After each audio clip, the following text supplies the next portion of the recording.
Salut à tous, c'est Pang de la chaîne, bienvenue sur cette vidéo qui aujourd'hui va parler des problématiques qu'on a avec les personnes qui partent trop dans des trans déséquilibrées.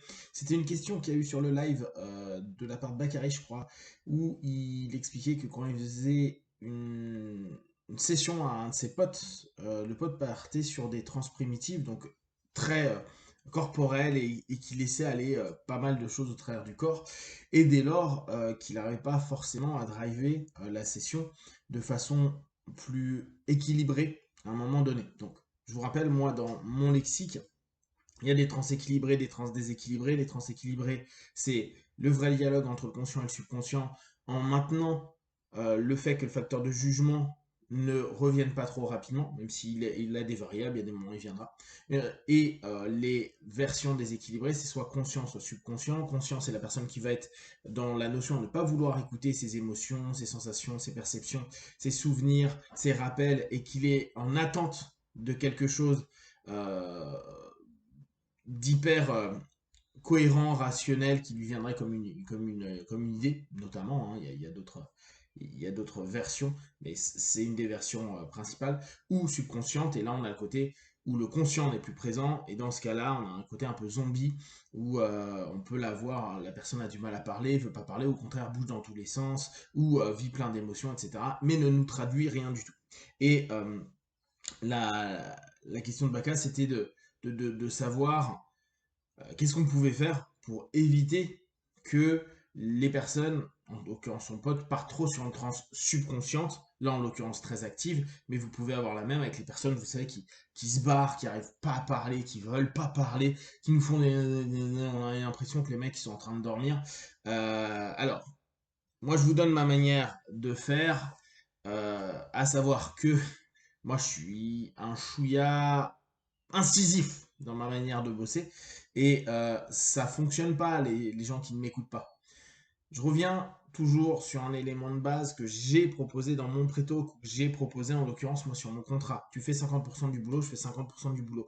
Dans tes 50% du boulot, toi en tant que partenaire, toi en tant que client, toi en tant que patient, qu'importe comment vous l'appelez, tu as à écouter et à faire ce que je te dis. Point. Pourquoi? C'est à l'époque, je vous en avais parlé avec Banyan qui le mettait énormément en avant tout simplement, et qui je trouvais que c'était très pertinent. Non, notre partenaire doit être compliant.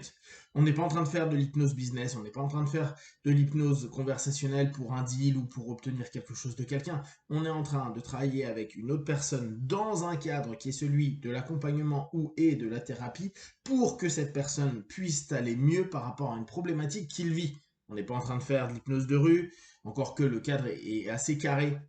C'est là, on est là pour s'amuser et si tu as envie que ça marche, faut te laisser aller. Mais là, on a vraiment un cadre qui est spécifique en cabinet. Donc, si le mec, il vient et qu'il n'écoute pas ce que vous dites, et ça, vous allez le voir assez fréquemment avec des personnes qui viennent plus ou moins en défi ou des personnes qui ont été envoyées et qui n'ont pas vraiment envie de venir, euh, vous pouvez très bien faire de l'hypnose indirecte, de l'hypnose couverte, vous pouvez faire plein de choses, mais quel est l'intérêt? On est dans une démarche où notre partenaire doit être responsable, prendre ses responsabilités, oser aller à l'intérieur de lui, oser voir ce qu'il y a à voir, sortir du déni. Donc on n'est pas là pour lui mettre une pression ou lui permettre d'être euh, d'être bien par, par inconscience, entre guillemets.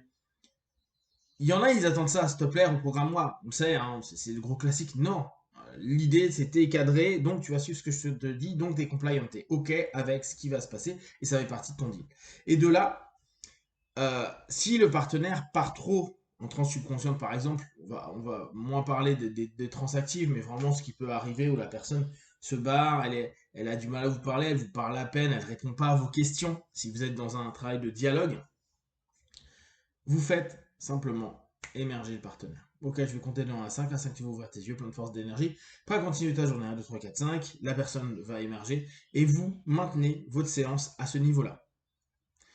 Pourquoi? Parce que la transe, la communication entre le conscient et le subconscient, diminue le facteur de jugement. Le facteur de jugement, si la personne est arrivée à une transe subconsciente, c'est que le facteur de jugement, ça fait un paquet de temps qu'il est bien bas. Il a même complètement coupé le conscient, ou en tout cas, il n'a pas envie d'être en lien avec le conscient, ce qui est un peu différent. C'est pas coupé, c'est juste que ça n'a pas envie, quoi. Ça n'a pas envie, et attention, hein, c'est vraiment parce que en général, la personne n'a pas envie de traduire des sensations, émotions, perceptions et souvenirs qui peuvent se passer dans le subconscient à ce moment-là. Il y a une espèce de fuite, d'évitement à ce moment. Donc, quand vous le faites réémerger, vous inquiétez pas, le facteur de jugement, il va pas remonter à 100% au départ. Imaginez juste que ça a été maintenu pendant 5 minutes, 10 minutes à 10%. Vous allez l'émerger, ça va revenir à 15, 20%, même 30, on s'en fout. Mais vous avez encore un laps de temps avant que ça ferme complètement, où vous pouvez faire des séquences de questionnement, de réponses, et même, alors là, jouer avec pertinence dessus, de fractionner. Alors, on en parlait sur le live. Attention à un fractionnement qui le ferait trop descendre, mais un fractionnement à vous dire plutôt, je le ramène constamment sur une phase consciente. Donc, la personne était complètement barrée, elle veut pas vous répondre, elle a des émotions, par exemple, vous voyez des larmes ou autres, et ça papote pas. 1, 2, 3, tu reviens ici, la personne réémerge. Certains vont vous dire, ouais, mais pourquoi tu ne m'as pas laissé, parce que blabla. On s'en fout, vous l'idée, vous êtes toujours le leader. C'est vous, et simplement vous, qui l'idée. C'est vous le patron, merde. Et vous allez euh, lui dire, ok, t'as vécu quoi à l'intérieur de toi à ce moment-là? Je sais pas, ben non, mais là j'étais dans un truc où j'étais bien, pourquoi tu pleurais? Je sais pas, j'ai cru voir X et ça m'a fait plaisir de le voir. Ok, qu'est-ce que t'as ressenti? Bah, du plaisir, ok, mais pourquoi tu pleurais? Ah, mais c'était pas des larmes de tristesse, mais de joie. Ah ouais, pourquoi? Et après, vous commencez à poser vos questions. Vous posez vos questions. Après, vous dites, bon, bah ok, bah c'est quelque chose d'important pour toi. C'est par exemple une ressource. Oui, c'est une ressource. Très bien. Je vais te demander là de penser les yeux ouverts à X. Quand tu te sens quand tu es dedans. Ouais, ça va, ferme les yeux 10 secondes. Et là, vous laissez 10 secondes. 10, 9, 8, 7, 6, dans votre tête. Ok, maintenant que tu es connecté, rouvre tes yeux. Qu'est-ce que tu ressens? Qu'est-ce que tu vis? Et vous faites votre session comme ça. Euh, Vous pouvez également utiliser le pré-test thérapie qui est plutôt cool. Vous faites maintenir constamment votre partenaire les yeux ouverts et dans une dynamique active pour pas qu'il parte complètement dans son subconscient et que vous lui imposez constamment un rapport avec sa tête, donc son conscient, sa logique et son analyse. Dès que vous sentez que la logique analyse est en train de se barrer, vous le refaites focaliser, vous lui reposez plein de questions, vous l'emmenez à être hyper précis. Je veux pas que tu me dises ce que tu sens, je veux pas que tu me dises l'émotion que tu as. Je veux que tu me rationalises ce qui est en train de se passer. À quoi tu viens de penser, quelle idée t'est venue en tête, comment, pourquoi, etc. Même si vous n'allez pas avoir un truc hyper précis, ça va lui imposer de revenir dans ce rapport du dialogue entre le conscient et le subconscient. Rappelez-vous, c'est le principe de notre transe. Si on n'a pas ce dialogue-là, on est sur autre chose. En tout cas, transe hypnotique. On peut avoir une transe déséquilibrée, mais qui serait plus une transe hypnotique. N'oubliez pas pourquoi hypnotique. Parce que nous, en tant qu'hypnose, notre objectif est d'emmener dans une capacité de sélection d'idées et de suggestibilité à cette idée-là. Si la personne, elle n'a pas sélectionné ou on ne s'est pas mis d'accord sur exactement les choses à taffer et les retours qu'il va y avoir, parce que parfois on sélectionne, la personne dit bah non, là ça le fait pas, je suis pas bien, ou ça émerge autre chose, où on va devoir partir ailleurs, on va utiliser d'autres suggestions pour arriver vers d'autres éléments qui vont nous amener à d'autres besoins et d'autres réponses, d'autres sources. Et là, le rapport de suggestibilité va être intéressant et important. Mais il me faut ce dialogue-là, parce que justement, c'est le modèle qui me proposait en hypnose. Donc, n'hésitez pas à jouer avec les pré-tests et à dire, bah voilà, tu vas te concentrer sur tes mains vont venir. Et pendant toute la session, vous allez jouer avec ça. Dès que vous lui faites faire une action, vous laissez une transe active venir. Et si vous voyez qu'il pointe du nez, etc., dites non, non, tes yeux ouverts, bien concentrés sur tes mains, qu'est-ce que tu ressens? Faites-le parler, faites-le discuter.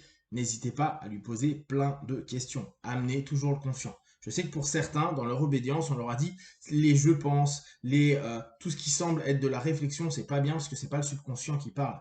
Mais en tout cas, moi, de mon point de vue, cette notion, elle est injuste parce que le subconscient, quand il parle, c'est exactement comme dans vos rêves, c'est-à-dire juste des concepts, des idées qui s'entrechoquent. C'est pas clair du tout. Il nous faut une traduction. Et cette traduction, c'est le conscient qui rend logique et analytique tout ce qui a été vécu, perçu à l'intérieur. Une sensation, personne ne peut dire sensation, mais ça peut être de la colère, de la joie, de la tension, du bien-être, ça peut être une pensée, ça peut être énormément de choses. Et ça, il nous faut une explication. Voilà. Si vous avez des questions, des remarques, partagez sur Facebook, YouTube, j'y répondrai le plus rapidement possible. Et comme d'habitude, de tout ce que je propose, ne prenez que ce qui est bon et juste pour vous. Testez, observez, analysez et concluez.